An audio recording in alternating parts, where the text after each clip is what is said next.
Hey, welcome to part 10 of the Bummy series. So here we go again. I left off saying how the mother questioned me about who the baby was. As I sat in the living room, he peeked his head out the door from the master bedroom. He looked at me and shook his head. I put his mom on speakerphone and she asked him, "Why you lying?" He told her he wasn't lying. She asked who was the baby mother. He claimed that the girl was an old-time customer of the mom, and she used to buy food plates from her when the mom would sell plates. As they were talking, I told the mom to check her phone cause I sent her a picture of the so-called baby, and the mom felt sick to her stomach. She said, "How you got this picture? Why would you tell a lie like that?" The picture he shown me was a picture of a little cousin who was not dead. That girl actually came to my house and played with my children. I felt sick and confused about everything. I came to the conclusion that this man is just a liar. After finding out there was never any baby, I asked the mom what did he go to jail for. She told me that the music producer never been locked up a day in his life. She said, "Do you really think I don't know what or where my kids are?" I told her what he told me, that the family abandoned him and that he was alone. My headache grew stronger and my body felt numb. I ended up falling sick and my mental stage started to split in half. I couldn't breathe and grew sick. I couldn't maintain my assignments at work. I ended up asking my supervisor if I could take some days off cause at this point I was drained. While I was living in Georgia, not all days were bad. I ended up going to a church that I fell in love with.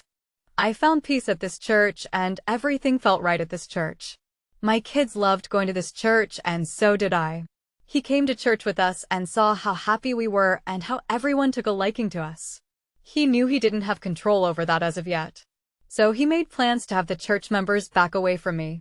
Behind closed doors, he would watch my every move in the house.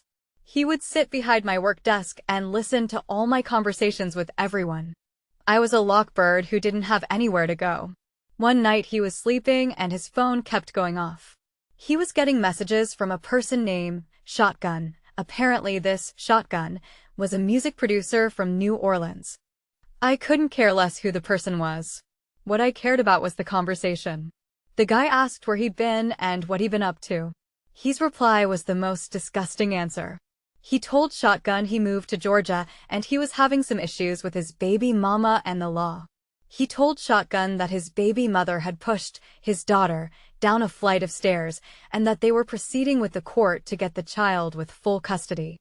I shook my head as I kept looking. I saw another message where he continued to speak to young goddess and she would send him pictures.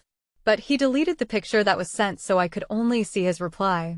He told her how beautiful she was and how the pictures made him hard as a rock. I always heard be careful what you look for, and that's the truth. My attitude and demeanor changed around him. I didn't have conversations with him. I didn't have sex with him. I wouldn't allow him to touch me. I just ignore his existence and couldn't care less if he was dead or alive. He ended up getting COVID, was in pretty bad shape. I honestly didn't care that much but couldn't have him die in my apartment either. His mom drove 4 hours to spend time with him.